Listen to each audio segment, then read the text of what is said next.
Firstly, welcome to Satisfactory. I'm TotalXclipse, and hopefully with the following tips, you'll be able to hit the ground running when you get started in this amazing game.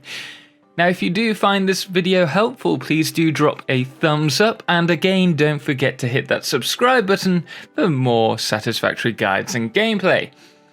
Now, the objective of this guide is to get you out of hub tier 0 and focusing you on the best path to setting up a self-sustaining factory. The guide will cover a plan and tips on unlocking the 3rd and 4th space elevator tier. So let's get started. Now, once you are dropped off on the planet, you will need to start developing a factory whilst facing off with local fauna. The first thing you're going to want to do is find a suitable area as a factory. Tip number 1, if it's your first playthrough, to ease yourself into the game, look for somewhere relatively open and flat. You will also want to place your hub relatively nearby to this resource. At this point, it's super important that you realize that you can delete structures at any point, and all your resources used to construct those structures will be refunded. So do not worry if you pick the wrong location. You can always fix it later. Also, you can multi-select items to be deleted by, once you press F, holding Control down over each selected item you wish to delete. Unfortunately, at the moment, there is no way to deselect an item that is selected to be deleted without undoing the whole selection. When on the planet, your first encounter will no doubt be the fluffy tail hogs. These creatures are relatively easy to take on once you know how, and are often found at resource nodes. When they charge you, jump above them and stun them with your zapper. They will take 4 hits to kill, and you can normally hit them twice before they charge you again, and often come in sets of 2, sometimes more. Once you deal with them, if they manage to damage you, you can consume beryl nuts or berries, or even mushrooms to regain health. Do note that in experimental, the berries and nuts currently grow back, and this should be moved to early access, hopefully by Steam launch. If you want to run faster in game, I recommend holding down Shift as you move, followed by sliding by holding down the C button. This will give you a speed boost moving and also increase your jump height. If you jump immediately after sliding, you can repeat this jump and slide technique, and you will move around the map as fast as you would with Blade Runners. Although do note, you can't slide up slopes. Moving on, you will need to harvest iron. Try not to get too distracted by the beat of "We Will Rock You", and you will want to harvest the pure resources sitting on top of the node, as this will give you the most resources and allow you later on to place a miner on top of the said node. Tip number 7. In this game, nodes come in 3 purities, which dictate the production speed of the said resource by a miner. For now, all you need to know is that impure nodes give the least, normal will give you double the yield compared to impure nodes, and pure nodes double the yield compared to normal nodes. Once you have a handful of ore, you're going to want to use the crafting bench in order to create ingots and then rods for the next tier. At hub tier 0, upgrade 1, you can build an equipment workshop, which is super important. Now, if you're not sure what you're going to need to build this, you can select the building tab by pressing Q, then next to the equipment workshop, press the plus icon. This will then give you a to-do list highlighting what items are needed. Tip number 9, once built, start building 1 or 2 portable miners to get you going.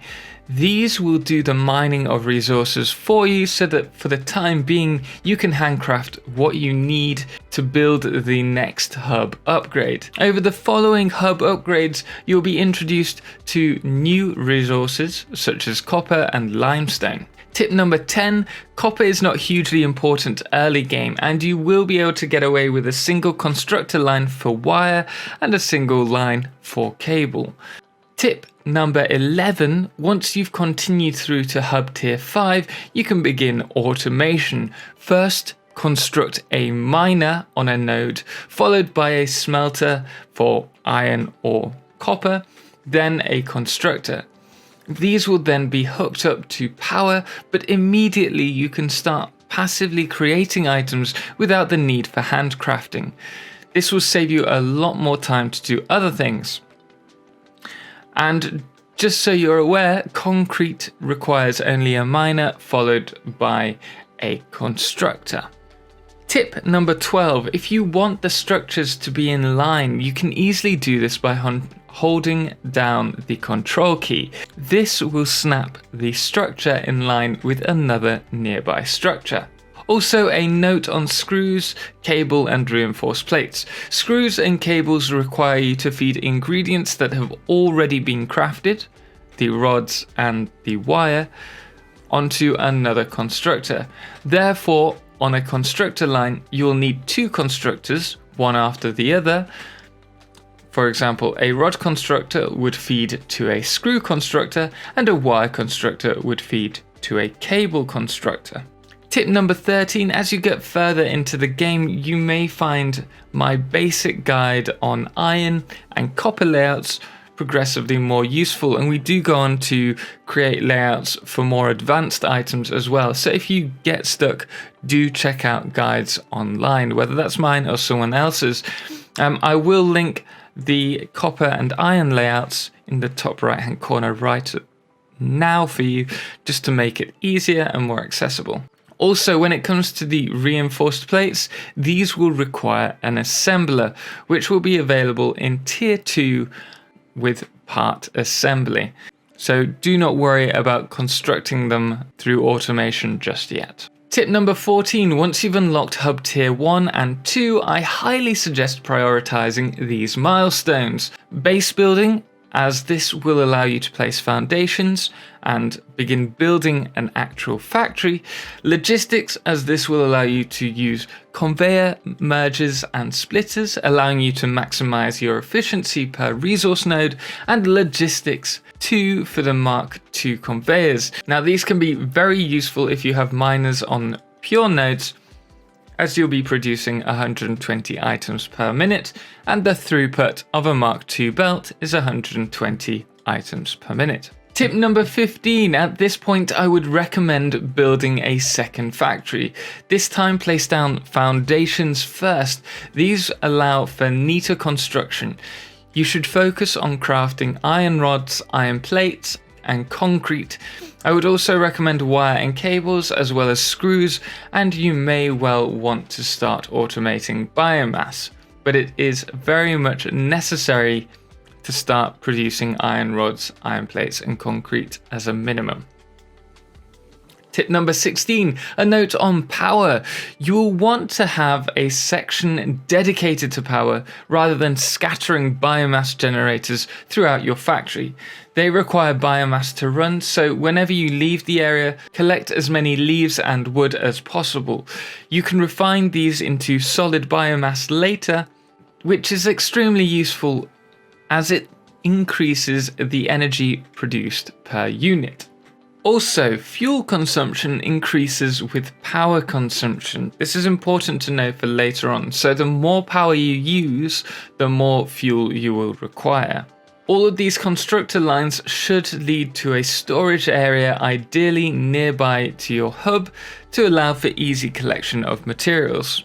Eventually, you will want to unlock all milestones, but the next 2 are also very important. Field research for tech tree unlocks, as well as part assembly, which will allow you to automate the next tier of items that require a 2 resource input, such as rotors and reinforced plates. This will certainly be necessary to get to the next space elevator level. At this point, you can start creating smart plating to place in the space elevator. This will allow you to unlock new tiers and thus new structures and materials. Now, if you do have trouble creating this item, you can find another link to my guide on it in the top right hand corner. Also, do note I am working on a website, satisfactorytips.com, where all factory layouts and guides will eventually be placed. We're hoping to have this up soon after the Steam release, if not at the same time. Tip number 19. Once you have a factory that is creating items for you passively, I suggest exploring the local area. You will find useful items such as power slugs. These can be researched and refined into power cells or power shards to allow you adjusting the clock speed of your factory structures. You should also collect resource deposits such as caterium and quartz. These will be used in research, unlocking advanced electronics, as well as explorer vehicle tech tree unlocks. You will also find crashed pods. Normally they require you to power them or to deposit items to unlock them, but they will give you hard drives which are incredibly useful as they will allow you to unlock alternative recipes for later in the game. All these unlocks can be researched in the MAM, unlocked by field research. Tip number 20. Overclocking and underclocking is incredibly useful for maximizing resource node output. However, overclocking a structure requires exponentially more power. So the higher the overclock, the more power it's going to require, and this is exponential, it's not at a 1-to-1 scale. This is also true with underclocking, and so an underclocked structure requires exponentially less power.